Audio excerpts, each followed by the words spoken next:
Começamos hoje a estudar o capítulo 7. Talvez consigamos estudar todo o capítulo 7 hoje. Eu havia falado no encontro passado de que muitos relatos parecidos com aqueles que se encontram em muitos livros da Bíblia encontram-se na literatura pagã. Israel não é a nação mais antiga do mundo. Pelo contrário, é uma das mais recentes. Se nós analisarmos a história da humanidade, sumérios, acádios, fenícios, babilônios, egípcios, etc., nós vamos encontrar povos muito mais antigos que Israel. Qual é a idade de Israel? Vamos colocar a idade de Abraão. Quer dizer, quando Abraão veio à Terra, quando Abraão nasceu 1800 anos antes de Cristo. Ora, na história da humanidade, isso é um nada. Há civilizações muito mais antigas que os judeus. Isso quer dizer que muitos relatos de muitas coisas narradas na Bíblia existem. Os chamados paralelos na literatura pagã. Não significa isso dizer em absoluto que a literatura cristã judaica é fotocópia, copia e cola, para usarmos uma linguagem atual, do paganismo. Isso é, com o perdão da palavra, caríssimos internautas, isso é ridículo, isso é patético. Tem coisas até engraçadas para desmerecer, para depreciar, por exemplo, o cristianismo. Alguns escrevem que a Santíssima Trindade seria uma caricatura da tríade de deuses encontrados no paganismo egípcio, no paganismo sumério, no paganismo acádio, no paganismo etrusco e assim por diante. Isso é uma ilação gratuita. A grande novidade do cristianismo reside precisamente no mistério da encarnação. Deus que se faz carne, isso não existe, não há paralelo absoluto em nenhuma literatura. E mais ainda, um Deus que morre na cruz, isso não se encontra, não há precedentes, não há algo nem parecido de longe em qualquer mitologia da história da humanidade. Mas não vamos entrar nessa seara somente para dizer que paralelos você pode até fazer de relatos, de fatos, de eventos, de personagens, digamos assim, de teologia na revelação judaico-cristã. O que você não pode dizer é que a revelação judaico-cristã é uma imitação, é uma cópia, é uma atualização barata daquilo que se encontra na literatura pagã, porque isso é mentira. Eu fiz essa brevíssima introdução para ler para vocês um dos muitos relatos que existiam no tempo em que o livro do Gênesis foi escrito, acerca do dilúvio. Longe de levar o leitor desavisado a concluir, lendo o capítulo 7 do livro do Gênesis, que vamos começar agora, de que se trata de um relato de um mito pagão que foi incluído na Bíblia. Pelo contrário, até reforça a autenticidade, a originalidade do relato bíblico, porque aquilo que era dito às apalpadelas no mundo pagão é explicitado na revelação judaico-cristã. Se nós analisarmos, por exemplo, a mitologia grega, Zeus, Hera, Netuno, Poseidon e uma gama de deuses, e olharmos a literatura judaico-cristã, a Bíblia, Antigo e Novo Testamento, não há paralelos em absoluto. A Bíblia, ela é monoteísta, trinitária, e o mito dos deuses na mitologia grega não tem nenhum paralelo. Poderíamos repetir isso a respeito de todas as mitologias dos povos coetâneos dos judeus no Antigo Testamento. Deixemos isso para lá. O que vamos ler agora, nada tem de paralelo com o relato do capítulo 7 que vamos ler e estudar e comentar daqui a pouco. Mas é preciso que vocês saibam, para que nós não nos iludamos que aquilo que o cristianismo, a revelação judaico-cristã, narra, inspirado pelo Espírito Santo, e aqui é Deus quem fala, no paganismo, antes da Bíblia ser escrita, já havia uma mitologia. Bíblia não é mitologia. O que eu vou ler agora é mitologia.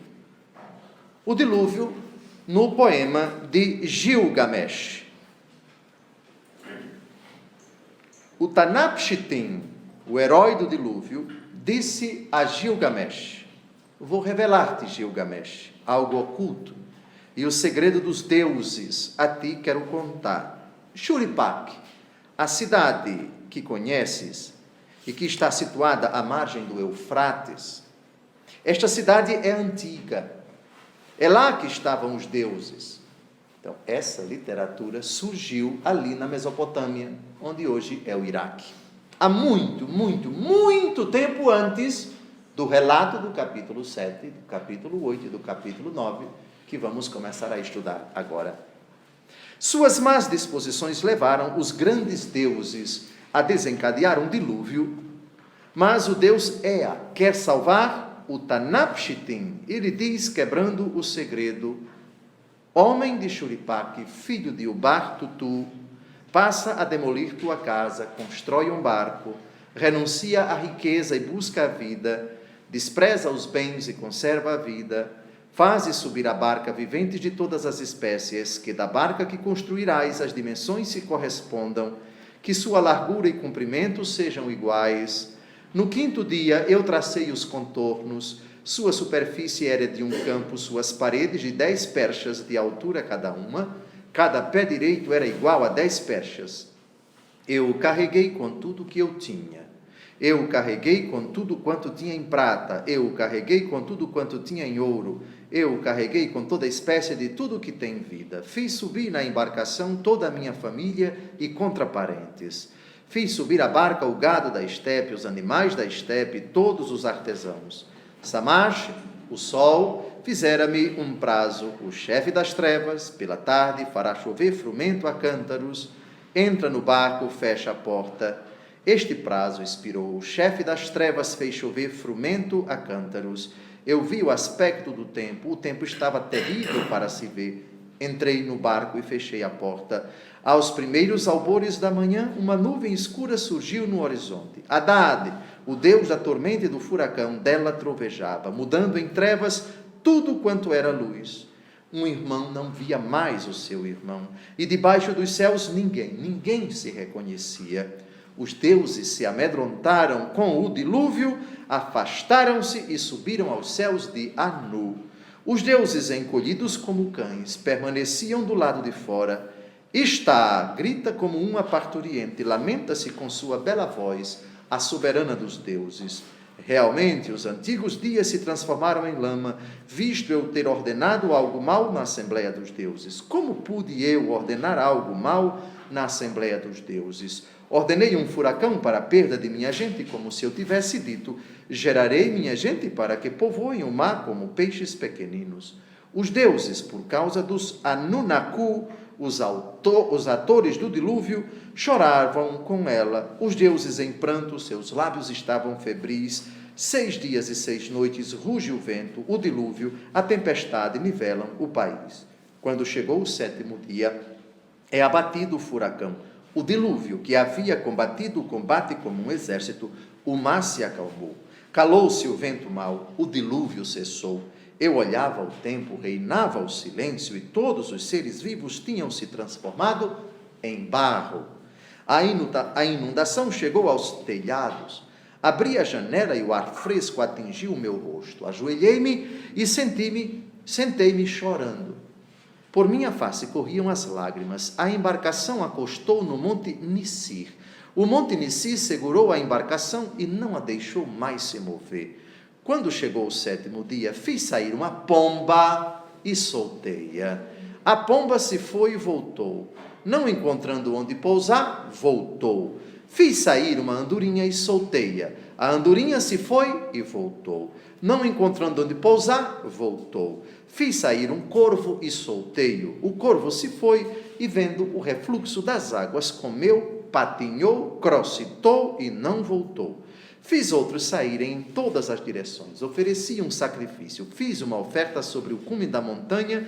Ergui 7 vasos em libação. A seus pés coloquei cana, cedro e mitra.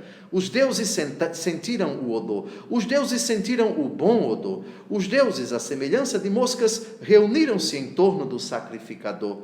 Após o que a soberana dos deuses chegou, levantou as grandes joias que Anum lhe ofertara, conforme seu desejo. Deuses que aqui estão, tão certo como não me esquecerei de meu colar de lápis Zaluli, eu me recordarei destes dias e não os esquecerei. Que os deuses se aproximem da oferta derramada, mas que Bel não chegue até a oferta derramada, porque ele não refletiu, provocou o dilúvio e entregou meu povo a uma catástrofe. Logo após Bel ter chegado, Bel viu a embarcação e enfureceu-se, cheio de rancor contra os deuses e Gigu. Alguém escapou com vida, ninguém deveria sobreviver à catástrofe. Ninibe abriu a boca e disse: quem, pois, senão Ea, poderia inventar tal coisa? Porque Ea é todo artifício. Ea abriu a boca e disse, dirigindo-se ao intrépido Bel: tu, o tão sábio dentre os deuses, o valente, como explicar não teres refletido e teres provocado um dilúvio? Faze com que o faltoso carregue sua falta, o malfeitor seu malefício. Em vez de teres provocado um dilúvio, que um leão tivesse aparecido e dizimado as pessoas. Em vez de teres provocado um dilúvio, eu não revelei o segredo dos grandes deuses. Ao extremamente inteligente fiz ver um sonho, e ele aprendeu assim o segredo dos deuses. Então eles se informaram entre si. Bel subiu ao barco, tomou-me pela mão e fez-me subir. Fez também subir e ajoelhar minha mulher a meu lado. Abençoou-nos. Antes, o Tanapshitim possuía a natureza humana. Agora que o Tanapshitim e sua mulher tornem-se como nós, os deuses, e que o Tanapshitim permaneça longe, na embocadura dos rios, eles me tomaram e me fizeram ficar à distância, na embocadura dos rios. Essa leitura é apenas uma curiosidade para mostrar para vocês a abundância, a fartura de literatura pagã a respeito de tudo o que diga respeito à natureza humana, ao planeta Terra. A mente é muito fértil, a mente é muito criativa.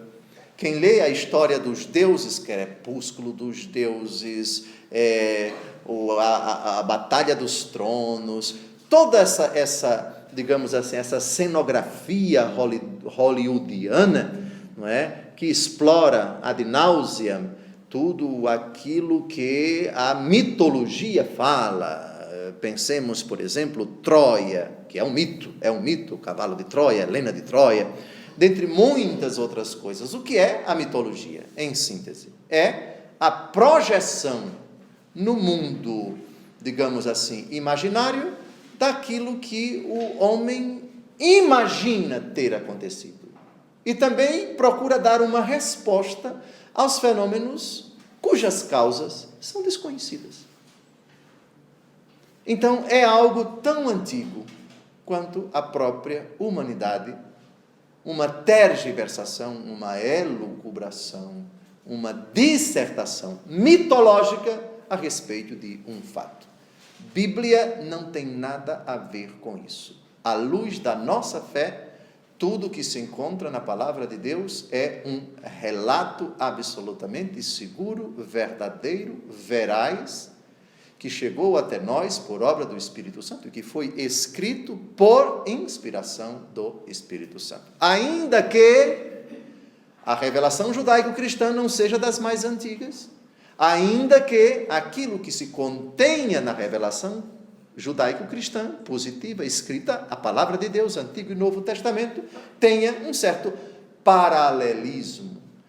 Lembre ou recorde algo que se encontra na literatura pagã. Pronto. Dito isso, entremos no capítulo 7 do livro do Gênesis e já vamos para o versículo 1 e os seguintes.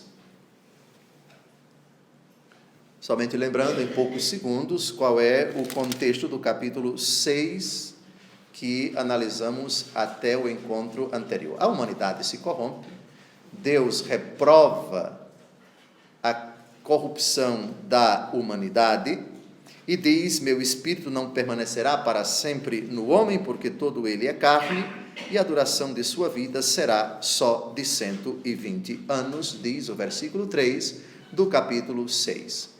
A respeito disso, nós já vimos uma evolução da questão do tempo de vida das pessoas nos primeiros capítulos da Bíblia. De Adão até os patriarcas. Então, vimos, por exemplo, os opostos de Matusalém, 970 anos. Depois do pecado, a humanidade passa a média de vida 500 anos, depois os patriarcas 100 e poucos anos, e assim por diante. Então, esse declínio, ele está aqui já compendiado, Gênesis capítulo 6, versículo 3. Vimos a genealogia dos descendentes de Caim, de Abel, Lameque, etc. Vimos os descendentes da humanidade, toda a humanidade até Noé. Depois vimos a genealogia após o dilúvio.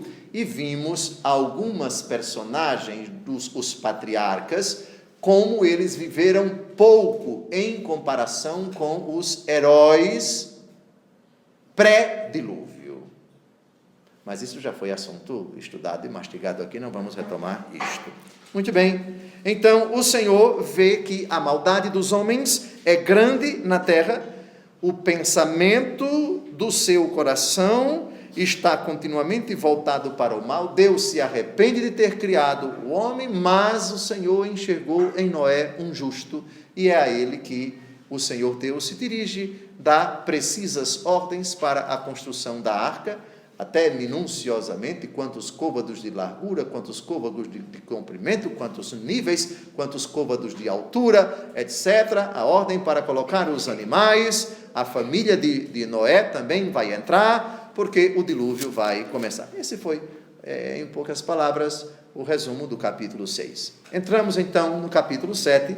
O Senhor disse a Noé: entra na arca, tu e toda a tua casa, porque te reconheci justo diante dos meus olhos entre os de tua geração.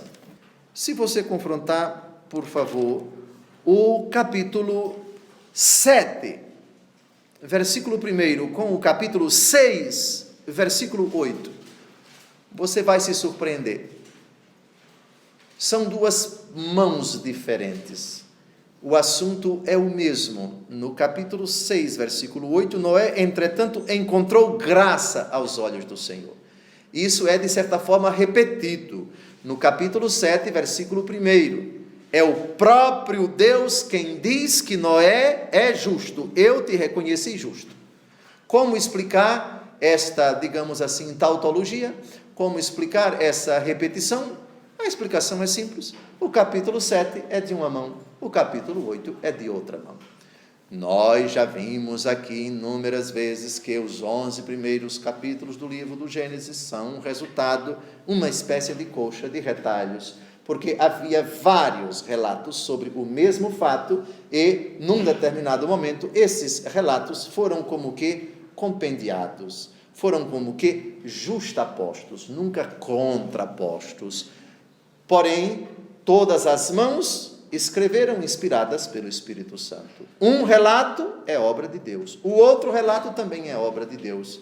E a decisão de uni-los também é obra de Deus, e isso não afeta, em hipótese alguma, a nossa fé.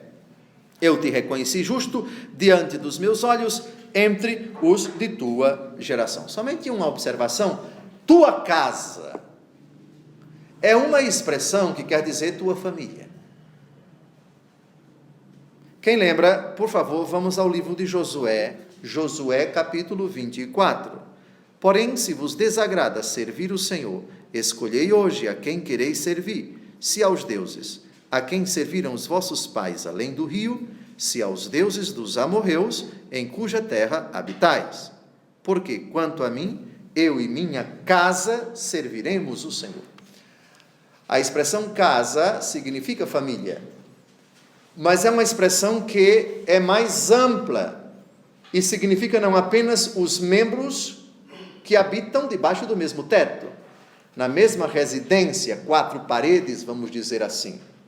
Casa pode ter um significado mais amplo e pode comportar aquilo que nós chamamos, em linguagem até jocosa aqui no Brasil, parentes e aderentes. Está claro? Está claro? No caso, voltemos para o versículo 1. Qual é a casa de Noé?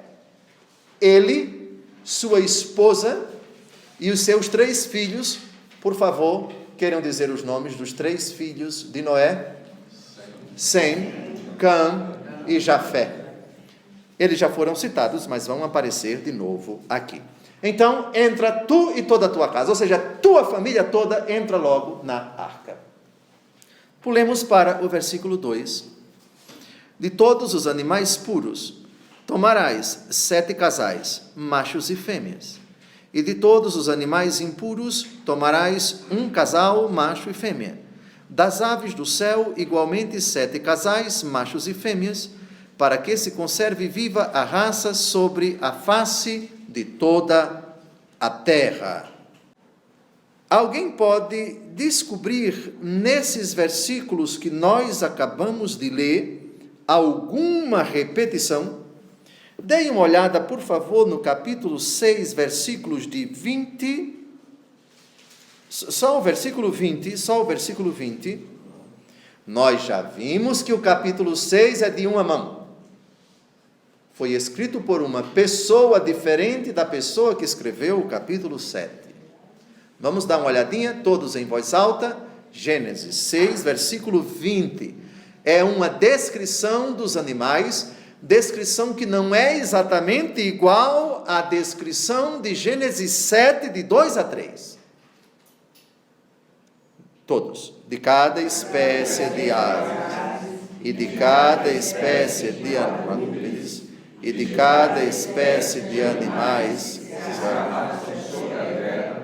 entrará um casal contigo, para que eles possam conservar a vida. Agora, se lermos o versículo 19, a questão do número, de tudo o que vive de cada espécie de animais, farás entrar na arca 2, macho e fêmea, para que vivam contigo.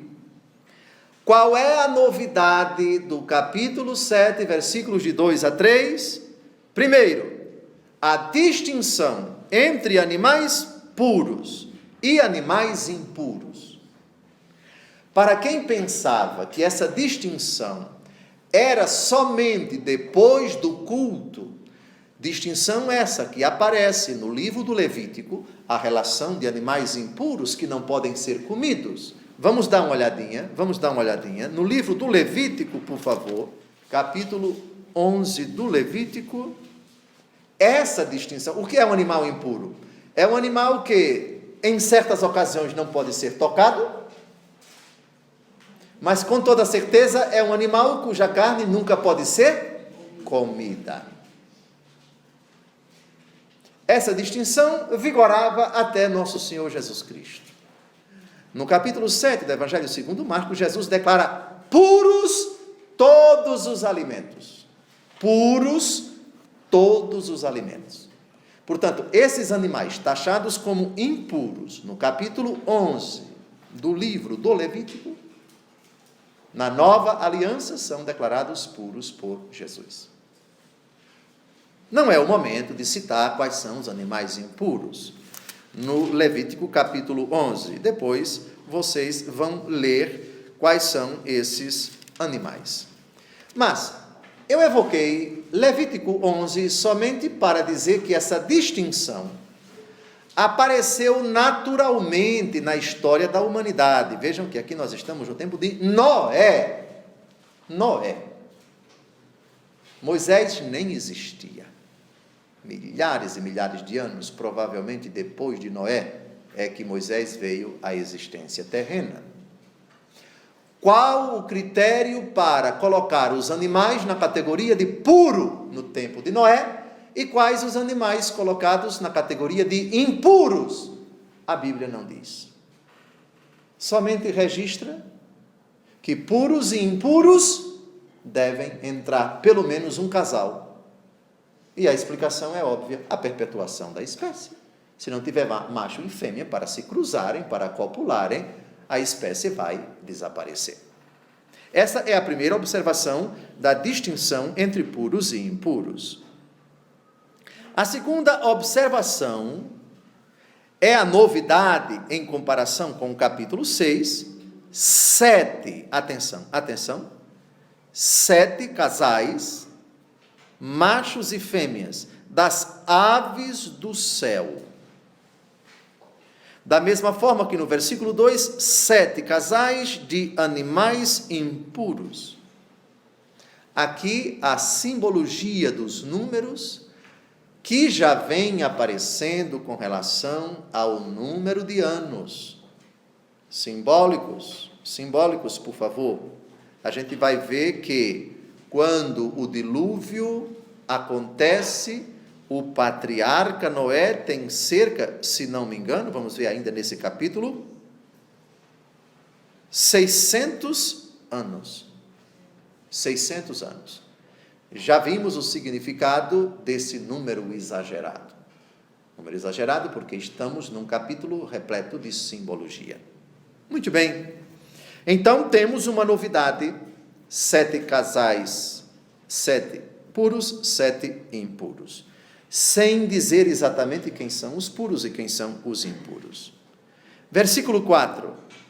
Dentro de 7 dias, gravem esses números, farei chover sobre a terra durante 40 dias e 40 noites, e exterminarei da superfície da terra todos os seres que eu fiz, homens incluídos, evidentemente.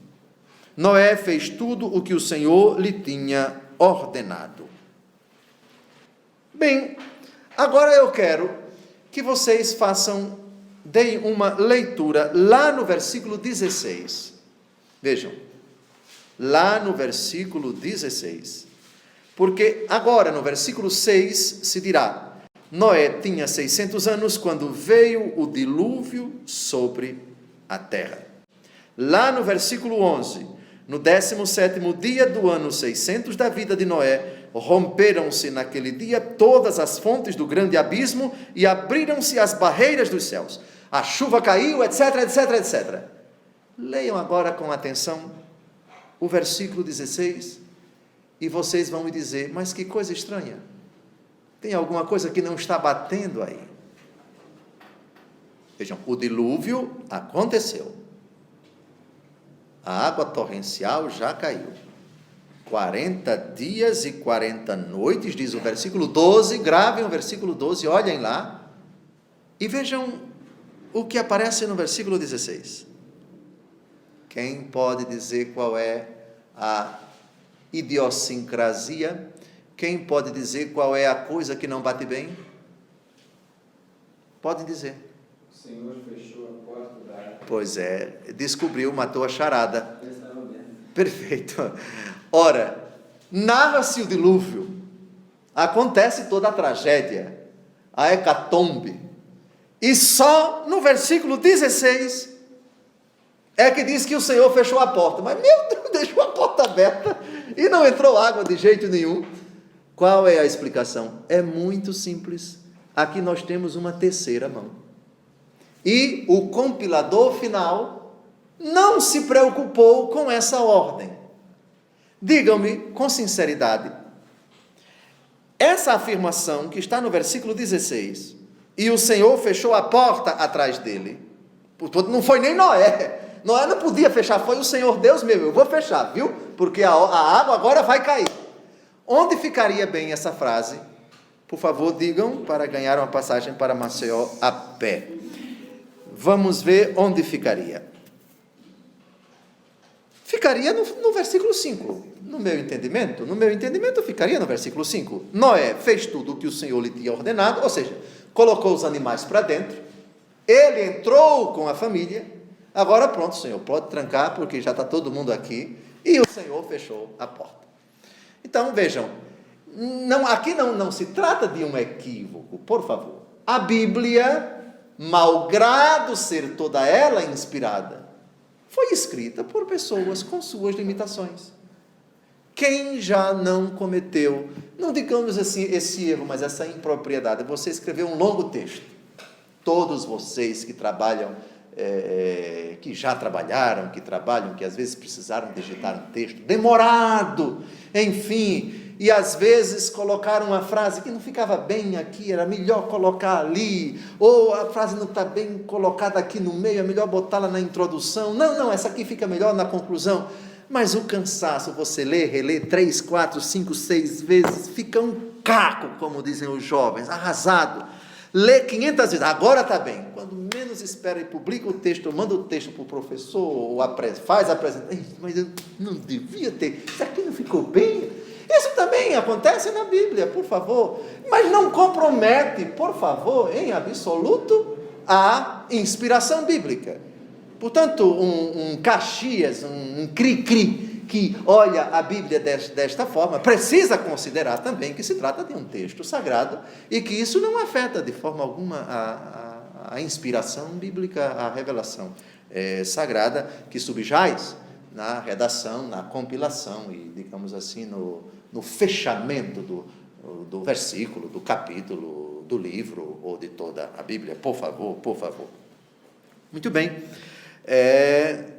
Vamos então ao versículo 6. Noé tinha 600 anos quando veio o dilúvio sobre a terra. Nenhuma palavra mais sobre os números artificiais, os números simbólicos referentes à idade dos patriarcas nos 11 primeiros capítulos do livro do Gênesis. Para escapar à inundação, entrou na arca com seus filhos, sua mulher, as mulheres de seus filhos. Perceberam outra curiosidade? Se Noé, no versículo 5, fez tudo o que o Senhor lhe tinha ordenado, portanto entrou na arca, por que dizer no versículo 7 que ele, para escapar à inundação, entrou na arca com seus filhos? A resposta é a mesma. Eu espero que todos fiquem fascinados aqui com não é incoerência, não é a tautologia. A tautologia é repetir as coisas, repetir. Não há repetição. Do ponto de vista relativo, sim. Porque se você compara um versículo com aquele outro, como nós estamos fazendo, sim, há repetição. Mas, em termos absolutos, não. Porque coxa de retalhos, as mulheres que costuram muito bem, vocês que têm peças com coxas de retalho, sabem exatamente que essa imagem é perfeita para descrever esses relatos dos 11 primeiros capítulos do livro do Gênesis. Portanto, absolutamente nenhum comentário depreciativo, nenhuma contestação, nenhum comprometimento do caráter revelado, do caráter inspirado de cada versículo da Escritura. Dos animais puros e impuros, das aves e de tudo o que se arrasta sobre a terra, entraram na arca com Noé, um casal, macho e fêmea, como o Senhor tinha ordenado a Noé. Reparem aqui que não aparece no versículo 8, o que aparece nos versículos 2 a 3, o número 7. Incoerência? Não. Incongruência? Não. Explicação? Já foi dada, e eu não vou repetir porque eu quero viver um pouquinho mais na face da terra, não posso repetir aqui a vida inteira. Assista os minutos anteriores desse vídeo e os vídeos anteriores, porque precisamos passar à frente. Eu quero terminar o Gênesis antes de morrer. Passados os 7 dias, as águas do dilúvio precipitaram-se sobre a terra. Perceberam de novo? Comparem agora o versículo 6 com o versículo 10. Quem lê o versículo 6 sem o versículo 10, o que conclui? Atentos, olhar de lince, olhar clínico. Quem lê apenas o versículo 6 diz: assim que Noé entrou, versículo 5, o dilúvio aconteceu logo. Mas quem lê o versículo 10 diz: Noé entrou e aguardou ainda 7 dias. Talvez tomando uma cervejinha e tal, olha, está todo mundo fechado aqui, vamos aguardar, etc. E vamos esperar 7 dias fechado aqui. Duvido, que devia fazer um calor tremendo com animal, com tudo que é cheiro. Deixemos também esses detalhes irrelevantes para lá. O que vocês concluem da comparação do versículo 6 com o versículo 10? A mesma coisa. Somente à luz do versículo 6, Noé entra e o dilúvio acontece logo. Mas, passados os 7 dias, pergunta-se, passados os 7 dias, Noé entrou com os animais e só depois veio o dilúvio? Ou ele entrou com os animais e ficou aguardando, coçando a barriga, para esperar os 7 dias? Essas perguntas são até irrelevantes. A ordem do Senhor foi dada. Aqui nós não temos duas afirmações inconsistentes e conflitantes. Temos 2 mãos que descreveram o mesmo relato. E temos aqui um capítulo estruturado à forma de coxa de retalhos. Está claro? Ninguém está escandalizado não com isso, né? Graças a Deus. Os meus queridos filhos aqui, espero que também pela internet não se choquem com isso. Pelo contrário, no meu entendimento, isso deve fortalecer a nossa fé. Essa leitura, digamos assim, milimétrica, que percebe aparentes contradições ou repetições, não tem nada de aparente, só aparente. Não há contradição, não há conflito, não há incoerência, não há incongruência. Todas as fontes do grande abismo romperam-se e abriram-se as barreiras do céu. Dom José, mas que expressões mais curiosas. A primeira, o Senhor nos explique. A primeira é fontes do grande abismo. Abismo não é uma coisa que cai, uma espécie de túnel, uma espécie de buraco negro. Não. É uma linguagem arcaica para falar da origem daquilo que causou o dilúvio. E aquilo que causou o dilúvio está descrito no versículo 12. Está descrito no versículo 12. Chuva. Chuva. Portanto, foram gotas d'água. Se vieram pedras de granizo, isso é absolutamente irrelevante. O granizo não deixa de ser uma gota d'água petrificada. E a velocidade com que ela cai pode causar danos à agricultura, às pessoas, ao patrimônio das pessoas, etc. Mas chuva. Portanto, a água em estado gasoso se transforma em estado líquido e cai sobre a terra.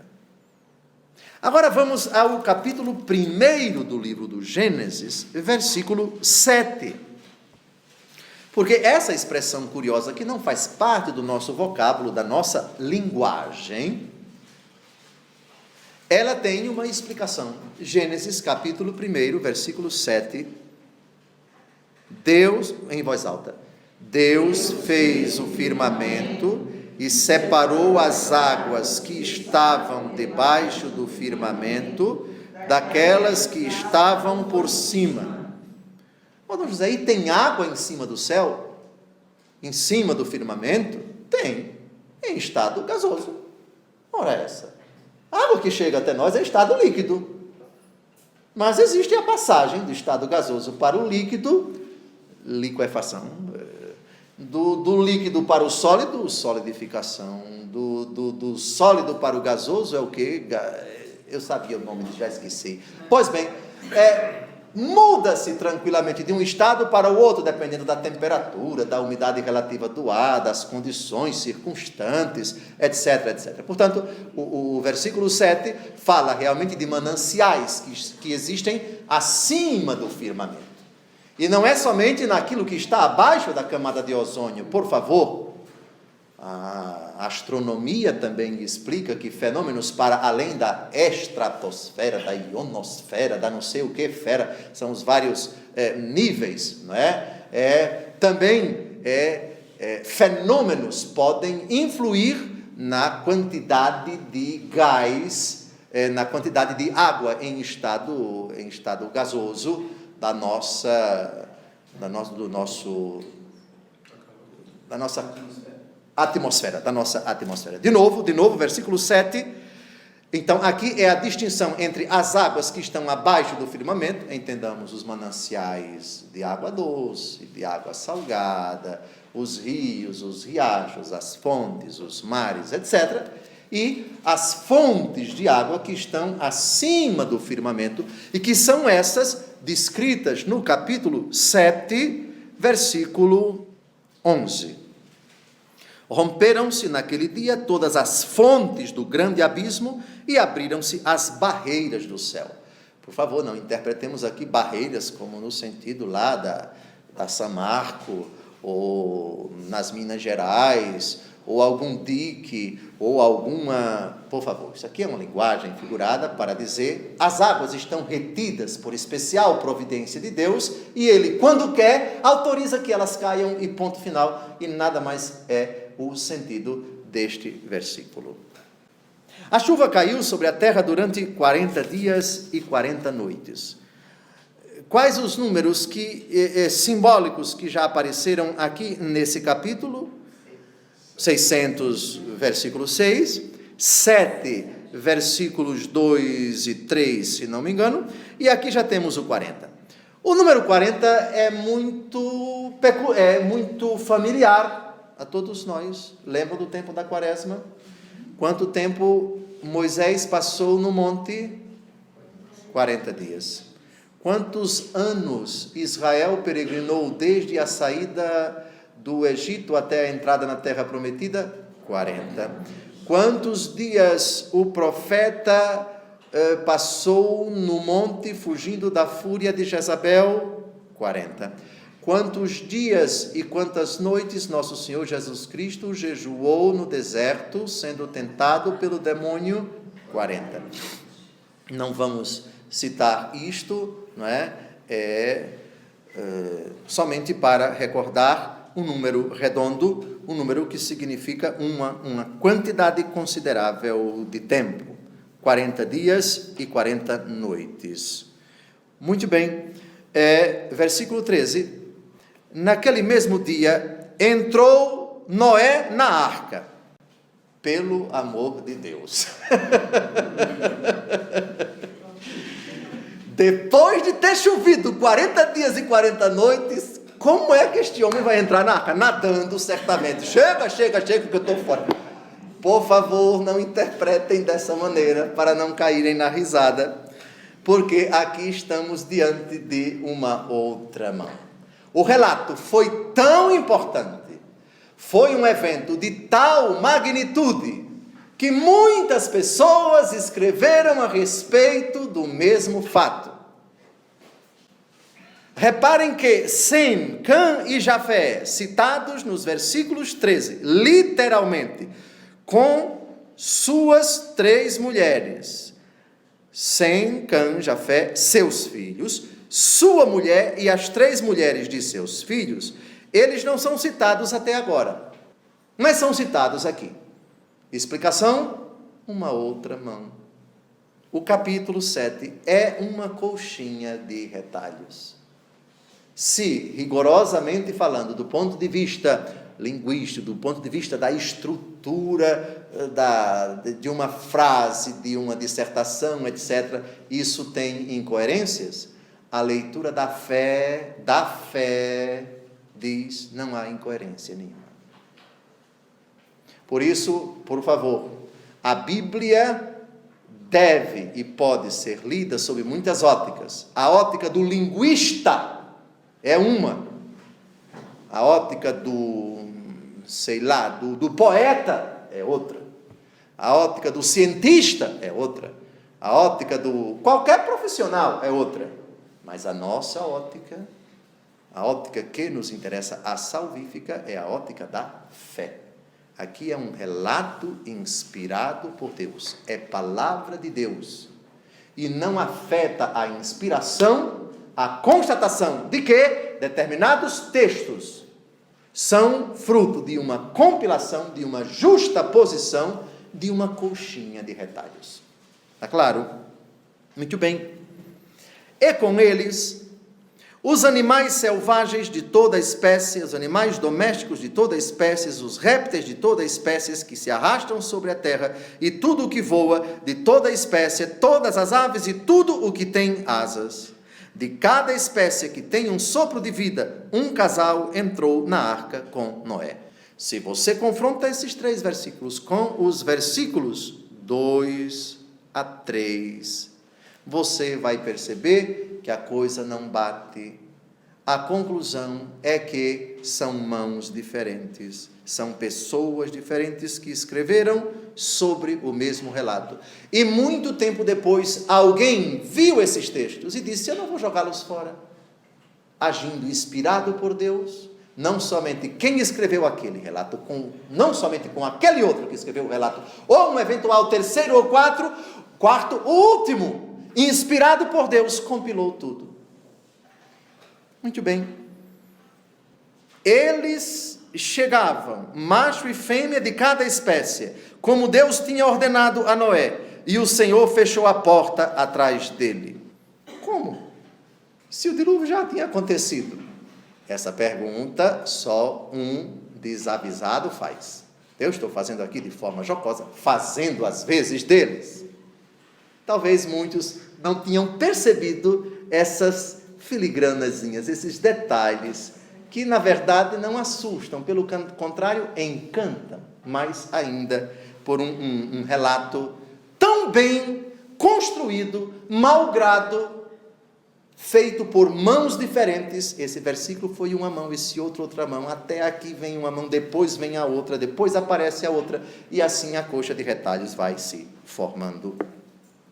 O dilúvio caiu sobre a terra durante 40 dias. O dilúvio caiu sobre a terra durante 40 dias. Isso já apareceu? Leia, por favor, o versículo. Diga o versículo onde isso já apareceu. 12. Repetição?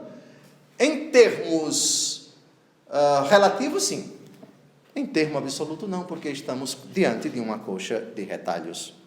As águas incharam e levantaram a arca, que foi elevada acima da terra. Incharam é uma expressão que não é muito comum no nosso linguajar, mas era comum no linguajar daquele tempo. Incharam quer dizer foram tomando corpo, foram se avolumando, foram se avantajando. As águas inundaram tudo com violência e cobriram toda a terra, e a arca flutuava na superfície das águas. Eu penso que o versículo 18 não carece de especiais explicações. As águas engrossaram prodigiosamente sobre a terra e cobriram todos os altomontes que existem debaixo dos céus. Continua o relato dramático, foi realmente uma quantidade inimaginável, e elevaram-se 15 côvados acima dos montes que cobriam. Entenda-se aqui, evidentemente, todos os montes, uns maiores que outros, evidentemente. Gravaram quanto mede cada côvado? 44 centímetros, portanto, 15 vezes 44, 6 metros e 60. Muito bem, muito bem. Todas as criaturas que se moviam na terra foram exterminadas, aves, animais domésticos, feras selvagens e tudo que se arrasta na terra, e todos os homens. Quantos? Não sabemos. Lembrem-se que Noé tinha parentes. Lembrem-se que os esposos das filhas de Noé, as esposas dos filhos de Noé também tinham seus parentes. Elas foram geradas por seres humanos que não entraram na arca. Noé tinha amigos, Noé tinha vizinhos, certamente, mas não entraram na arca. Tratou-se, portanto, de um extermínio cujo sentido teológico nós já vimos da primeira carta de São Pedro. Lembram da leitura teológica que São Pedro faz? 8 é símbolo do batismo, e a arca, que representa a igreja, segundo os padres da igreja, é símbolo do batismo que agora salva. Vamos ler o texto daqui a pouco. Tudo o que respira e tem um sopro de vida sobre a terra, pereceu. Assim foram exterminados todos os seres que se encontravam sobre a face da terra, desde os homens até os quadrúpedes, tanto os répteis como as aves do céu, tudo foi exterminado da terra. Alguém pode perceber aqui o que causa perplexidade? Repetição. Repetição do quê?